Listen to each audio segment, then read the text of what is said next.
My daughter replaced me with her stepdad on her wedding day after I raised her alone. Now she begged. But I taught her a lesson she'll never forget. I'm 46, a single dad who raised my daughter Emily, now 26, basically on my own, after her mom, Vanessa, bailed when she was just 5 years old. Yeah, Vanessa just straight up left us. There was no big fight, no build-up. One day she said she needed space, and then she was gone. I learned later why she did that, but I won't spill the tea now. You'll find out later in the story. So I was left holding the bag, trying to figure out how to raise a kid on my own. It wasn't easy, but I did it. I worked long hours, made sure Emily had everything she needed, and showed up for all the little and big moments in her life. For 12 years, it was just the two of us. Emily was my whole world, and I like to think I did a decent job. I was there for every scraped knee, every school event, every tough day. Of course, she'd ask about her mom from time to time, especially as she got older. Where is she? Why did she leave? Was it my fault? That last one broke me every time. I'd tell her, no, sweetheart, it wasn't your fault. Your mom loves you, she just needed to go somewhere else. I never badmouthed Vanessa, even though, honestly, I wanted to. I figured Emily would come to her own conclusions when she was older. Fast forward to when Emily turned 17. Out of nowhere, Vanessa reappeared. It was a regular Saturday afternoon. I was outside working on the lawn while Emily was upstairs studying for a history test. The doorbell rang, and I figured it was a neighbor or maybe a delivery. But when I opened the door, there she was, Vanessa. She looked different, all polished up, carrying some expensive purse, and smiling like we were old friends catching up after coffee. "James," she said, all sweet, like nothing had happened. Before I could even process what to say, Emily came downstairs and froze at the sight of her mom. She whispered, "Mom?" Like she wasn't sure if she was dreaming. Vanessa lit up and opened her arms. Emily ran into them, and they hugged like no time had passed. Meanwhile, I just stood there in the doorway, feeling like a damn outsider in my own house. I wish I could say that was the worst of it, but oh no. Vanessa wasn't just back to say hello. She came armed with a whole new story, one where I was the bad guy. As much as I wanted to tell the whole story of how harmful Vanessa was, I kept it to myself because I didn't want to break Emily's heart. Over the next few weeks, she started spending more and more time with Emily. Lunches, shopping trips, you name it. I didn't want to stop them from reconnecting. Emily deserved to know her mom.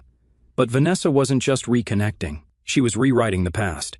She told Emily she'd left because I was controlling, that I made her life impossible. She claimed she stayed away all those years because she didn't feel safe coming back. And the worst part?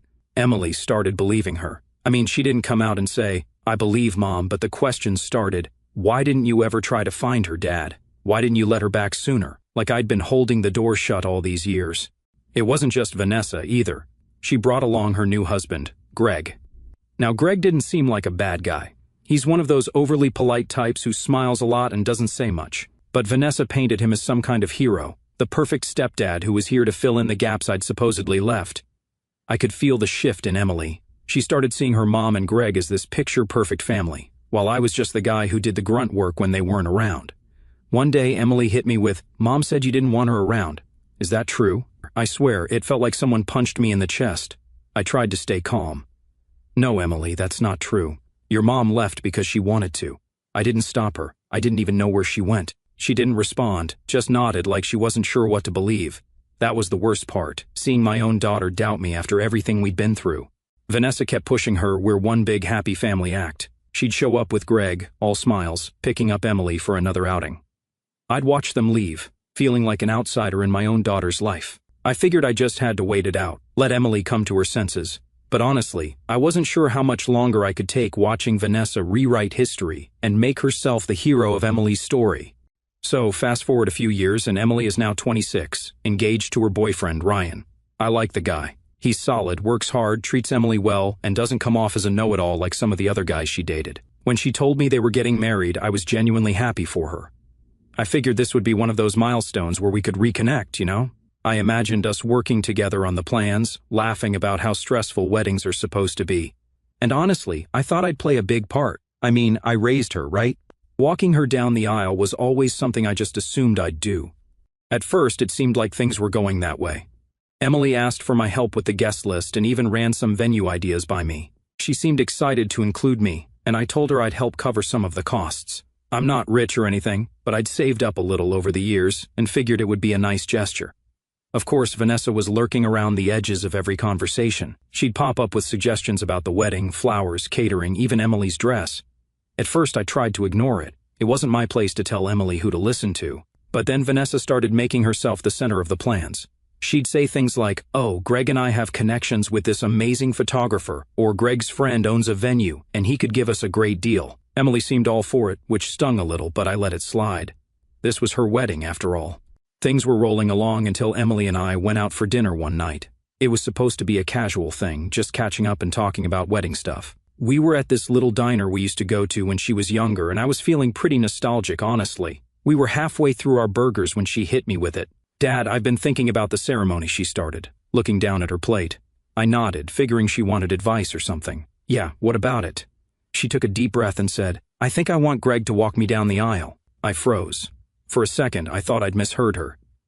"Greg?" I repeated, trying to keep my voice steady. She nodded, still not looking at me. "Yeah, he's been such a big part of my life these past few years, and Mom thought it would be meaningful." There it was, Mom thought. Vanessa's fingerprints were all over this. I didn't know what to say. I just sat there, staring at her. This was supposed to be my moment. I'd been there for everything, every school event, every tough day, every achievement. And now she wanted Greg, a guy who showed up halfway through her life, to take my place. "Okay," I finally said, keeping my voice as neutral as I could. Emily looked relieved, like she'd been expecting me to blow up. "I just think it would mean a lot to everyone, you know? It's not about replacing you or anything. Not about replacing me. Then what the hell was it about?" The rest of the dinner was a blur. I think I nodded a lot and made some lame comments about how the food was good, but inside I was fuming. How could she not see how hurtful this was? When I got home, I sat down and tried to make sense of it. I went through every memory of raising her, wondering if I'd messed up somewhere. Did I not show her enough love? Did I make her feel like I wasn't there for her? But no, that wasn't it. I knew what this was. This was Vanessa. She'd been working on this for years, planting seeds, twisting the narrative until Emily believed Greg deserved this moment more than I did. The next day, I made a decision. If I wasn't important enough to walk my own daughter down the aisle, then I wasn't going to help pay for the wedding either.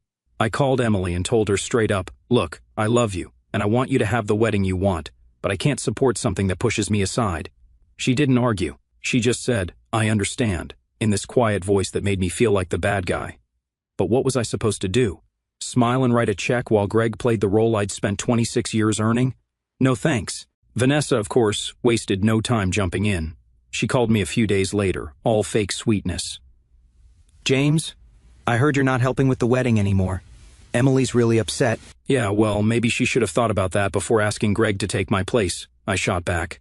"James, don't be so dramatic," she said, like I was the one overreacting. "This isn't about you. It's about making everyone feel included." I laughed bitterly. Right, included, except for the guy who actually raised her. Vanessa sighed, like she was tired of dealing with me.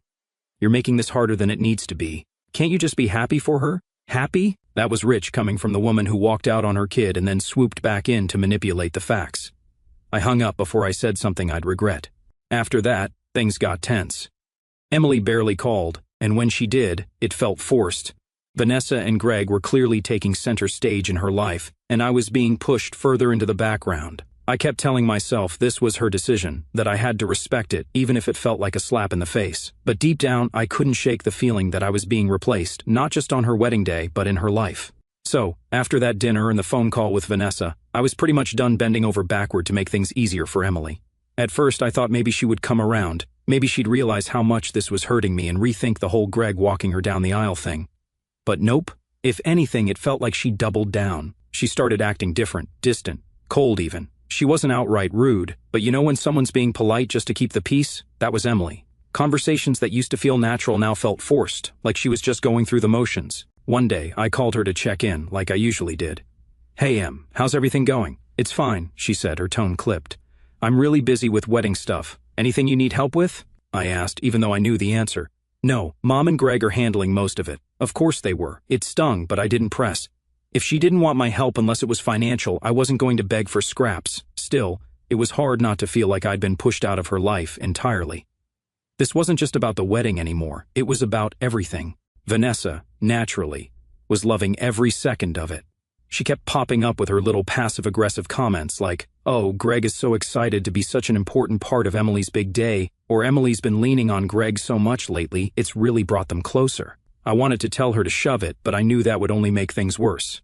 Vanessa had a knack for turning every situation into a pity party for herself. If I snapped, she'd just use it as more fuel to paint me as the unreasonable, bitter ex. The final straw came when I found out Vanessa and Greg had essentially taken over the entire wedding. Emily didn't even bother telling me about some of the big decisions. I only heard about them through my sister Laura, who is still trying to play peacemaker. Emily told me she's having Mom and Greg sit at the head table with her and Ryan, Laura mentioned casually one day. "What about me?" I asked, even though I already knew the answer. She said you'll be at the family table with the other relatives. And if that wasn't enough, Emily started taking things a step further. She told Laura that she didn't think I should even give a speech at the wedding. "It'd be awkward," she said, "since Greg's walking me down the aisle. We don't want it to seem like Dad's overshadowing him." Overshadowing him? Are you kidding me? The guy didn't even show up in her life until she was almost an adult, and now he deserved a moment in the spotlight while I was supposed to sit quietly in the back? It got worse. Laura later mentioned that Vanessa and Emily were talking about leaving my name off the wedding program entirely. No father of the bride, no acknowledgement of my role in her life, just Vanessa and Greg front and center. When I heard that, I knew there was no point in trying anymore. They weren't just sidelining me, they were erasing me completely. If that's what they wanted, fine, but I wasn't going to stick around and let it happen. After everything that happened, I finally hit my breaking point. I wasn't going to sit at that wedding, smile politely, and watch some guy walk my daughter down the aisle while I clapped from the sidelines. Nope, not happening. I spent a couple of days thinking about it, trying to weigh my options. Could I suck it up and go just to avoid the drama? Maybe. But the more I thought about it, the angrier I got. Why should I? I raised Emily. I was there for everything while Vanessa disappeared, and Greg didn't even know she existed. And now I was supposed to sit there and play nice? Nah, I wasn't doing that. So, I made up my mind I wasn't going to the wedding. When I first told Laura, my sister, she wasn't exactly thrilled. "James, she's your daughter," she said, exasperated. "You'll regret not being there." "No, Laura," I replied. "What I'd regret is sitting there watching Greg do what I should be doing. This isn't about me being petty, it's about respect, and Emily's made it clear where I stand." Laura sighed, but I could tell she wasn't convinced. "I get it, but don't you think skipping the wedding will just make things worse? You're handing Vanessa and Greg the narrative on a silver platter. She wasn't wrong, but I wasn't about to back down. They're going to twist it no matter what I do," I said.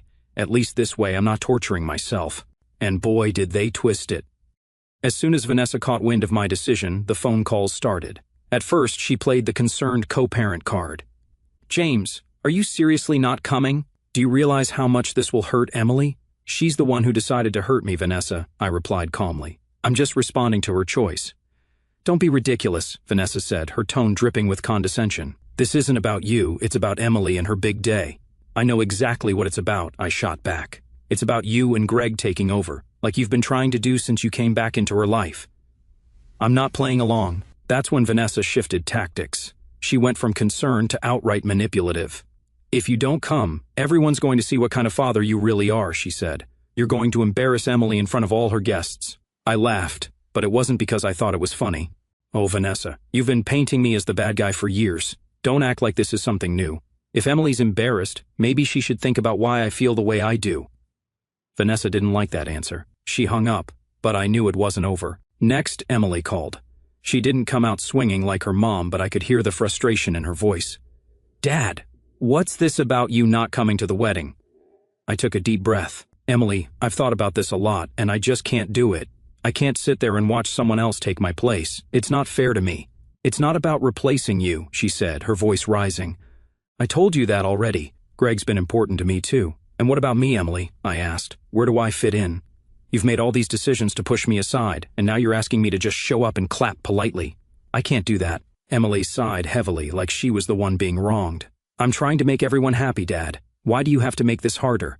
"I'm not making it harder," I said firmly. "I'm standing up for myself. You made your choice and this is mine." That didn't go over well. She muttered something about me being selfish and hung up. I sat there for a while after the call, but I knew I couldn't cave. Then the guilt tripping started. Vanessa started calling family members, telling them I was abandoning Emily on her wedding day. Suddenly, I had cousins, uncles, and even my aunt, who I hadn't spoken to in years, calling me to weigh in. "James, come on," one of my cousins said. "It's just one day. Don't let this ruin your relationship with Emily." "It's not one day," I replied. It's the result of years of Vanessa twisting things to suit her benefit. This is just the final straw. Even my mom chimed in, and while she meant well, it still stung. Honey, you've always been such a good father. Don't let this be the thing Emily remembers. Mom, she's the one who decided to cut me out, I said, trying to keep my voice steady. I'm not going to sit there and let her and Vanessa act like I don't exist. No matter how much they tried to guilt me, I didn't budge. I knew they were all getting their version of the story from Vanessa and Emily, and no one cared to ask me how I felt. The days leading up to the wedding were brutal. Everywhere I turned, someone was asking if I was excited or ready for the big day. I just smiled and nodded, keeping my decision to myself. The last thing I wanted was more people piling on. On the day of the wedding, I stayed home. I didn't want to be anywhere near the chaos. I spent the day cleaning the house, organizing my garage, anything to keep my mind off what was happening. Laura texted me later that evening. Well, you missed quite the show. What happened? I asked, half interested. Vanessa gave a speech about how Greg stepped up as a father figure. Not a single mention of you. I wasn't surprised, but it still hurt. Figures, I replied. Despite everything, I didn't regret my decision. Sitting at that wedding would have been like rubbing salt in the wound. By staying home, I at least kept my dignity intact. Vanessa and Emily could spin their stories however they wanted, but I knew the truth. Sometimes standing up for yourself means walking away, no matter how much it hurts. After skipping the wedding, I spent a lot of time reflecting on everything. I kept coming back to one question. If Emily was so willing to sideline me in her life now, what did that mean for the future? I realized that if Emily could do this now, then it wasn't a stretch to imagine her continuing to lean into Vanessa's narrative as time went on. What if this was just the start? What if the rest of my life was going to be spent as a footnote in Emily's story while Greg and Vanessa took center stage? I couldn't let that happen. That's when I made the decision to change my will. This was about protecting myself. If she wanted Greg to be the one she saw as her father, then fine, he could take on all the responsibilities that came with that role, even after I was gone. The next morning, I called my attorney and scheduled an appointment. When I got to his office, I told him I wanted to remove Emily as my beneficiary, and instead leave everything to Charity and my sister Laura. My attorney raised an eyebrow but didn't say much. He asked a few questions, probably to make sure I wasn't acting out of pure anger, but I explained my reasoning. She's chosen someone else to fill that role in her life, I said. I'm just making it official. The process was straightforward, but I walked out of that office feeling a strange mix of relief and sadness. On one hand, I felt like I was finally standing up for myself. On the other hand, it was hard to let go of the vision I'd always had for the future, one where Emily and I were close, where I got to watch her grow into her life and family. I thought this decision would stay private for a long time, maybe even until after I was gone. But somehow, Emily found out within days. My guess is that Laura let it slip, though she swears she didn't. Either way, the phone call I got from Emily was anything but pleasant. "Dad, what the hell is this about you cutting me out of your will?" she said, not even bothering with a hello. I sighed, already bracing myself for the argument. "I think you already know why, Emily." "No, I don't," she snapped. "You're just doing this to punish me, aren't you?" "Not at all," I said calmly. "This isn't about punishment, it's about boundaries. You made your choice, and now I'm making mine." She was quiet for a moment, then said, "You're being ridiculous. You're my father. Just because I included Greg doesn't mean you don't matter to me." "Actions speak louder than words," I replied. "You didn't just include Greg, you chose him. You made it clear who you see as your father in the moments that matter most, and I'm respecting that choice by stepping back." Her voice started to shake, and I could tell she was getting emotional. "So that's it? You're just cutting me off entirely?" "No, let's call it something else," I said firmly. "I'm drawing a line. I've spent years putting you first, Emily, but I won't keep doing it if you don't value what I've done for you." She didn't say much after that. She said something about how unfair I was being and hung up. For the next few days, I kept expecting her to call back and try to talk things through, but the phone stayed silent. Instead, I started hearing from other family members, people who'd clearly gotten Vanessa's version of the story. Vanessa, of course, took the news and ran with it. She called Laura, telling her how cruel I was being and how much this was hurting Emily. She even told a few relatives that I disowned Emily completely. But here's the thing, I didn't care. For the first time in a long time, I felt like I was standing up for myself. I wasn't going to let Vanessa or anyone else dictate how I should feel or what I should do. A week or so later, I got one last call from Emily. This time, she wasn't yelling, but her tone was colder than I'd ever heard before. "I just want to know one thing," she said. "Do you even care about me at all anymore?" I felt my heart sink, but I stayed firm. "Of course I care about you, Emily. I always will. But caring about you doesn't mean letting you treat me like I don't matter. You broke something between you and me that would take ages to fix, if ever."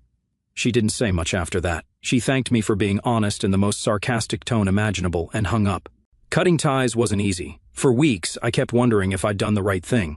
But every time I thought about it, I came back to the same conclusion: I had to protect myself. If Emily couldn't see the value in what I'd done for her, then I wasn't going to keep pouring energy into a one-sided relationship.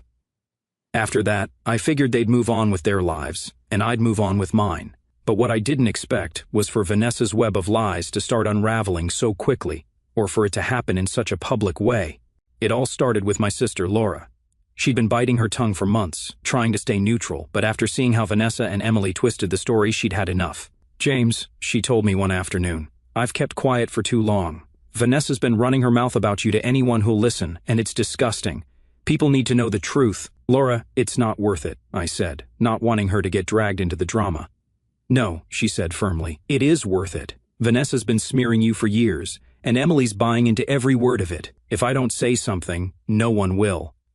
I didn't try to stop her. Honestly, part of me wanted the truth to come out. The turning point came at a family gathering at Laura's house. Vanessa wasn't there, thank God, but Emily showed up, and of course, she was all smiles, acting like nothing was wrong. Laura saw her and couldn't hold back anymore. "So, Emily," Laura said, loud enough for the room to hear, "do you really believe all that nonsense your mom's been feeding you about why she left?" Emily froze, clearly caught off guard. "What are you talking about?" "I'm talking about your mom running around telling everyone that James was controlling, and that's why she walked away," Laura said, her voice sharp. "You think that's the truth?" Emily looked uncomfortable. "That's what Mom told me." "Well, she's lying," Laura snapped. "You want to know the real reason your mom left? It wasn't because of your dad. It was because she had an affair and got pregnant. She bailed because she didn't want to face the fallout." The room went dead silent. You could have heard a pin drop. Emily's face turned pale. "That's not true," she said weakly. "It's true," Laura said. "Ask her. Ask Vanessa where she was for the first few years after she left. Ask her about the kid she had and gave up for adoption.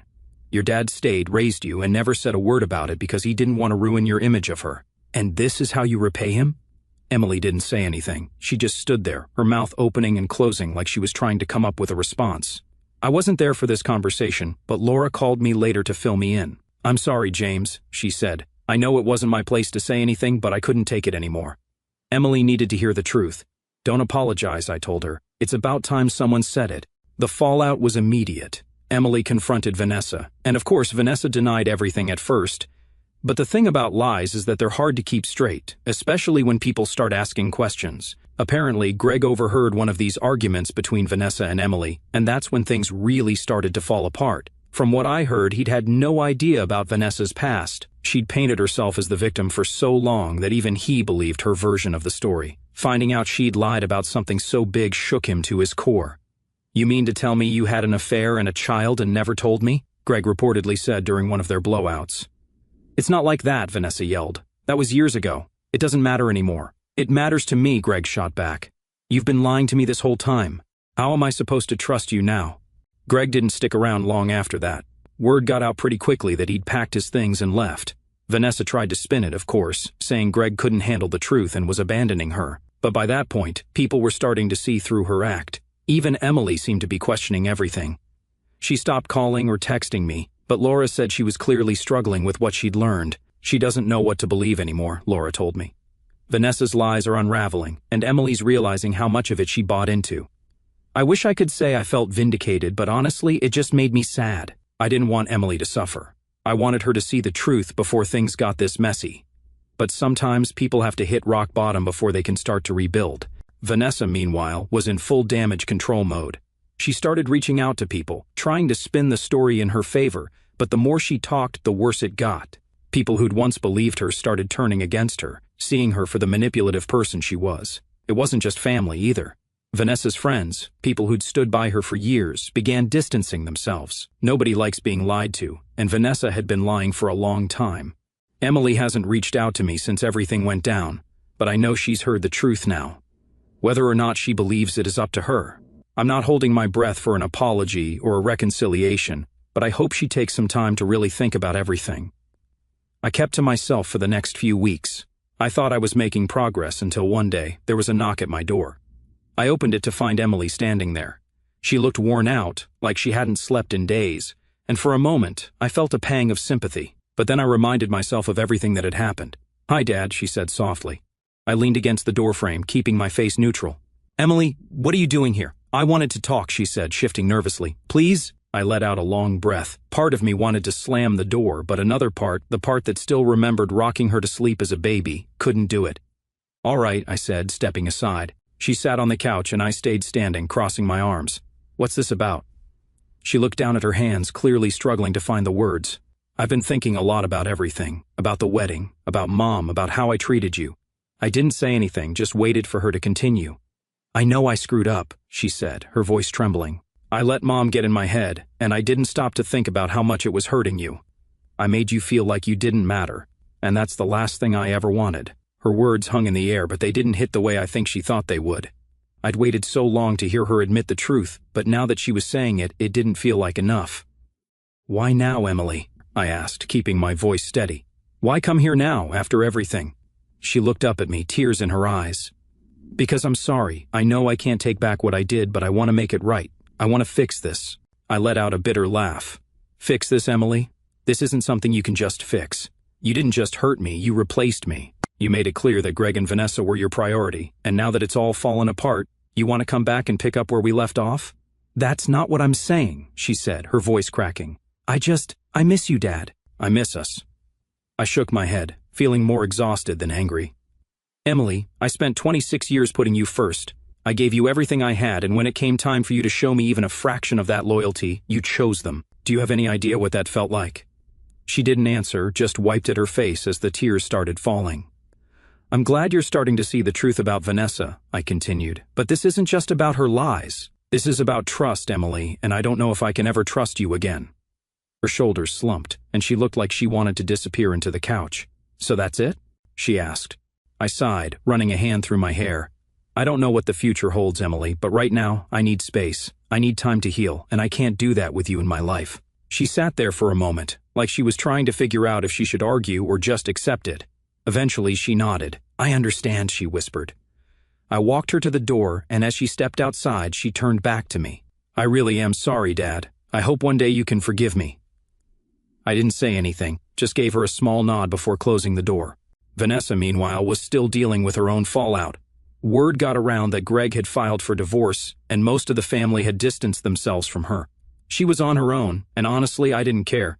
She made her bed. I'm not saying it's been easy. There are still days when I miss the way things used to be with Emily, before Vanessa came back and turned everything upside down. But I've learned that sometimes the best thing you can do for yourself is walk away from the people who hurt you, even if they're family. Maybe one day Emily and I will find a way back to each other, but for now, I'm at peace with my decision. I've spent enough of my life giving to people who didn't value me. It's time to put myself first.